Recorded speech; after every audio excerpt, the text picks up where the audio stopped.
Hi, I'm Chellie Cameron, CEO of the City of Philadelphia's Division of Aviation. February is Black History Month, and I am thrilled to spotlight Black leaders in the aviation industry through a series of interviews. This week's guests are actually they're former guests of the podcast, Mel Hanna and Clarence LeJeune. I am thrilled to have the two of you join me this week. Welcome to the program. Thank you. Thanks, Chellie. Great to be back. So for those who didn't listen to the last version of the podcast where we all had a conversation, could the two of you talk a little bit about your background and how you got to Philly? Let me first say, Chellie, that it was not on my vision board when I did it in 12th grade to work at an airport. Both of my brothers were in the military. So it was my plan to follow their footsteps and to also continue to follow their footsteps and become a law enforcement officer. So I joined the U.S. Army right out of high school, did a 4-year commitment as a military police officer with my plan of, fulfilling my commitment and getting out and becoming a New Jersey State Trooper. And as I was pursuing that career as a state trooper, I started working as a security officer at Cherry Hill Mall.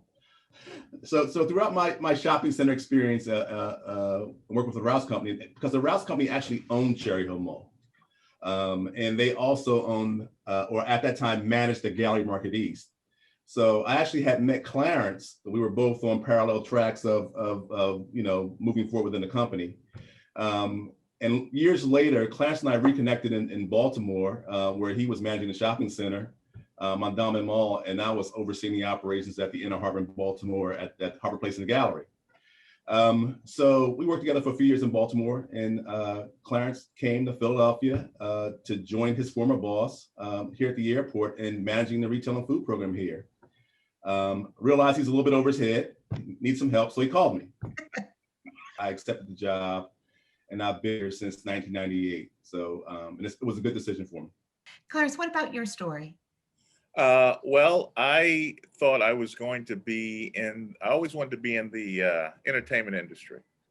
And growing up in a little small town in Louisiana, my father told me I better get a real job.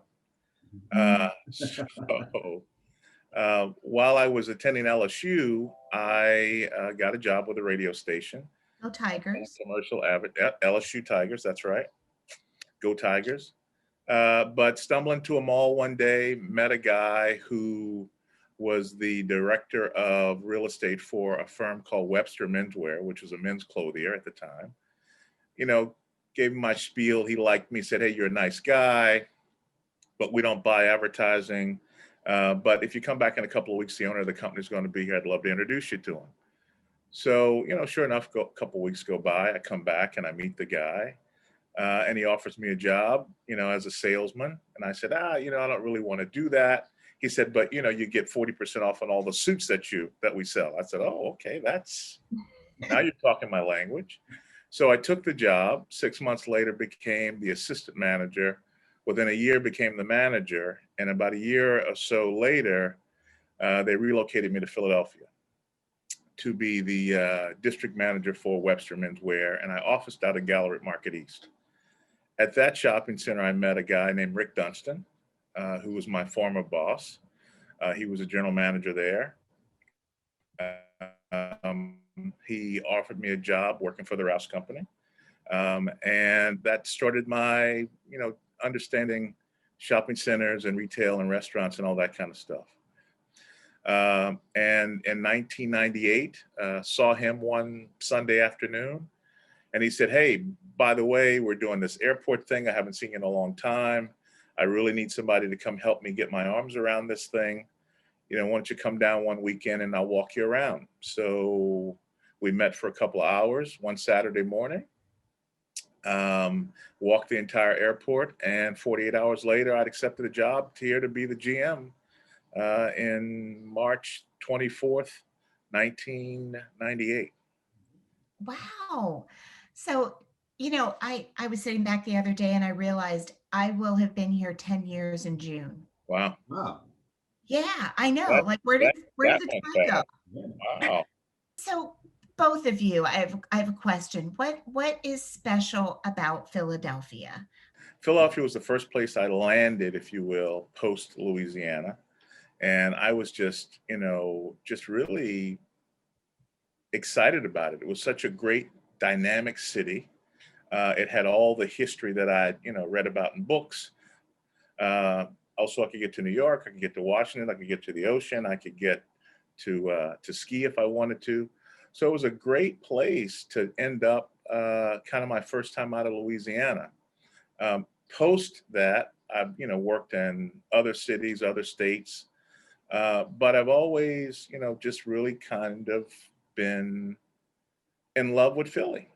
So growing up in Camden, right across the water, Philly Close. was the big city, right? Across the Ben Franklin Bridge, and and go shopping and hang out. With respect to the airport, it was always the hometown airport. Whenever I traveled in and out when I was in the military, never really paid attention to what was going on, but did know I would have a hard time trying to find something to eat besides a hot dog and a bag of chips or something like that, right? And to now be a part of the renaissance that the airport went through has a special meaning for me, right? Because I remember what it was, what it is now, and how people react when I tell them, what I do at the airport, and how they are always very forthright in saying, I remember that airport many years ago, and it was a dump, right? And now Because what it's they've Philly, done, right? They say that kind of thing. they do, yeah. And now I can't believe all the things that have been done at the airport. So thank you. I travel through there a lot, and it looks great. Keep up the good work. So, and all the things that we go through, behind the scenes to make sure that we're trying to make sure things are working. People really notice that. So I want to talk a little bit about race for a couple minutes. It's Black History Month, and could you both of you talk a little bit about any roadblocks or things that you felt or experienced as Black men coming up in the industry?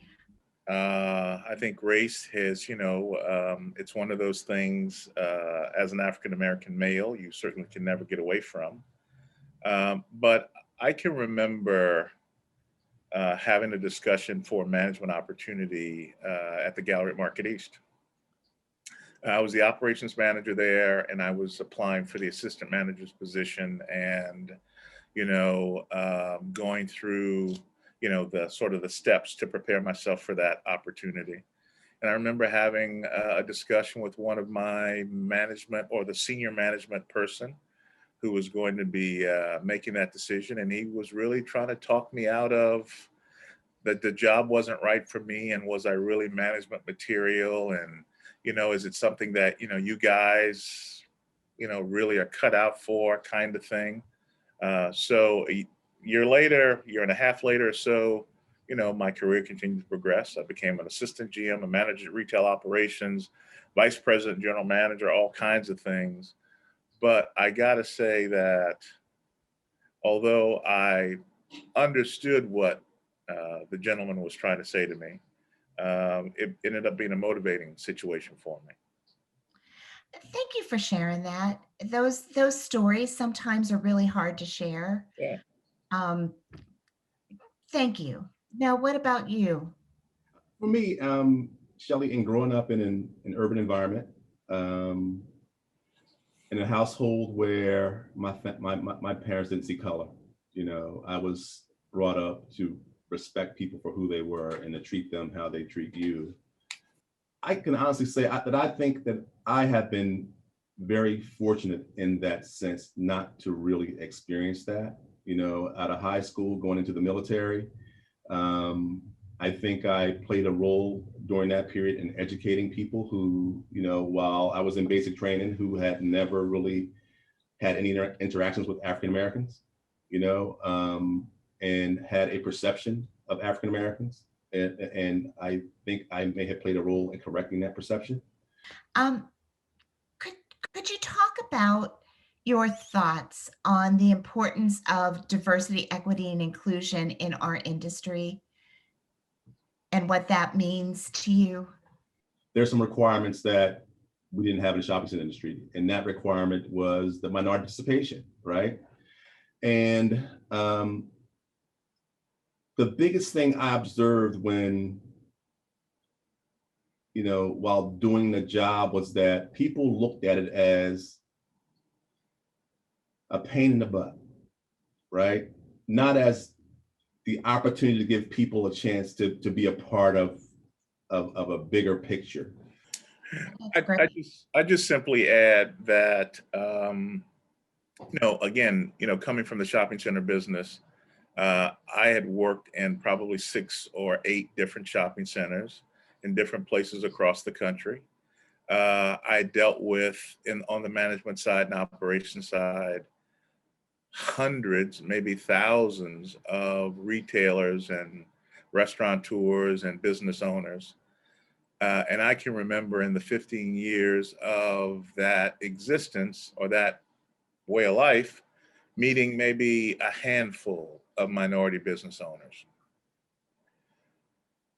The flip side of the coin, and being in the airport industry, I know hundreds of very successful business people. When I was on the shopping center side, I just thought minority business folks didn't open stores in malls. And just to add to what Clarence was saying, so our number with regard to our responsibilities in overseeing the program is 35% participation. Today, we are achieving 44%. And we are striving to increase that goal, to increase that percentage, and not just accepting the 44%. So we're committed to it. We're really committed to it. Well, and I would even add to that and say that you're doing it in very meaningful ways, right? True ownership. Taking a look at what the barriers are to minorities and women opening their businesses in the airport. Yeah. How do you provide training and capital and all of the different kinds of things that tend to be barriers too? Yeah. What's the one main piece of advice you would offer to people of color, young boys and girls, people of color? What would be the one piece of advice you would offer them about getting into aviation or into retail and the things that you've been able to do at the airport? Whatever you're looking to do, make sure you're doing your homework. Try to identify a mentor within that industry who could really help you to pursue that goal. Do something you love and you have passion for, right?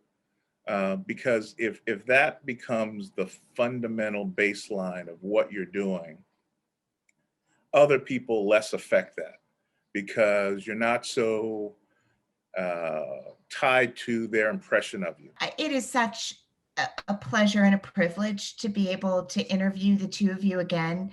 I respect what you've achieved and what you do for the airport every day so much. Thank you, Chellie. We're going through some pretty tough times, right? But I can't think of two people I'd rather have by my side. I'm just really, really lucky to call you friends as well as colleagues. So thanks for everything that you do. Thank you. Feelings mutual, Chellie. Thank you. Absolutely. So this interview and more highlights of Black leaders at PHL can be found by visiting phl.org/newsroom. Thank you for joining us today. I'm Chellie Cameron.